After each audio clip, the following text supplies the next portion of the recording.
Hi, we're up here at Mossy Ledge Farm and we're going to talk turkey today because most of us with COVID are making our own turkey, probably for the first time in years. You're not going to your mother-in-law's house or anything this year. So let's talk turkey. I have brined this 12-pound turkey, which means I soaked it overnight in sort of a salty, seasoned bath, and it just sat overnight. I've pulled out all of the neck and the gizzards and all that kind of stuff.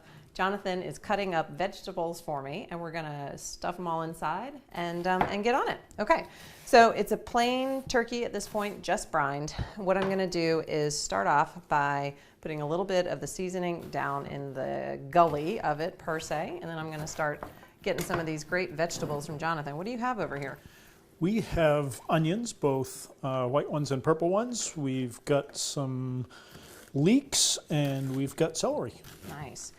So I like to stuff inside the bird with all of this good stuff, and it looks probably like way more than we need because I will also fill around the edge of the pan. And we've got some herbs. What are the herbs you've got here for us? We've got some sage leaves. We've got some thyme from the garden. And we've got some rosemary. And the rosemary and the sage were out in the garden earlier in the season, and we brought those inside when the weather started getting really cold. So, in other words, you don't have to have a huge garden. You don't have to have acres of, a farmland to grow your own herbs, is what you're saying. They were in pots? Absolutely. That's awesome.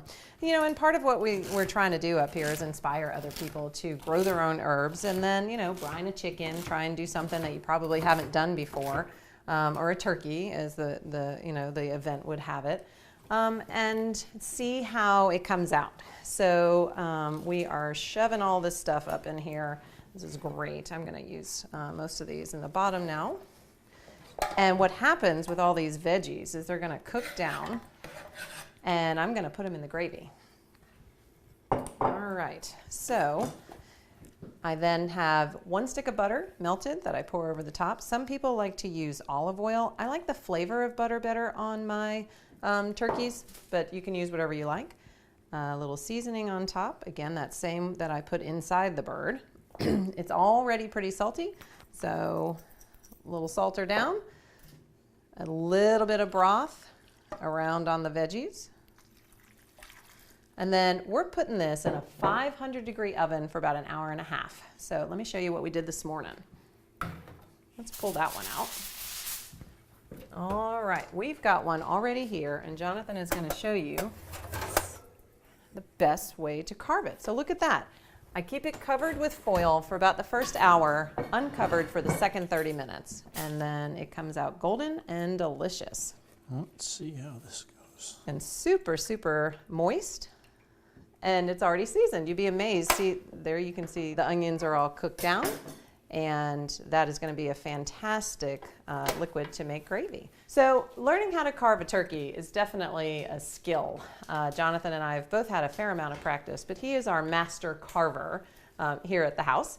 So he'll take the legs off, and then the biggest #1 trick is how to carve the breast so that you have a beautiful, nice, evenly sliced breast, and you can you're not sort of carving up against the bone of it. Yeah, for years I carved turkeys, tried to carve them off the, well, take the other one here.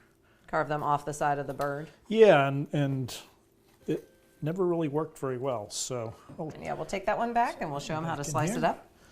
And this really just gives you a lot more control over it, so we're yeah, actually look how going to take beautiful. the skin off that.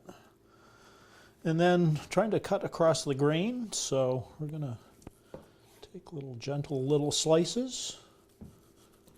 I think that looks gorgeous, and we are almost out of time, so let's have a little taste. All right, so cheers. We're going to try this, see how it is.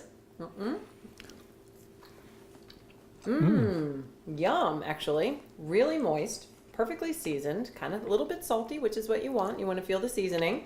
I can taste the rosemary and the sage. What do you think? I think it's perfect.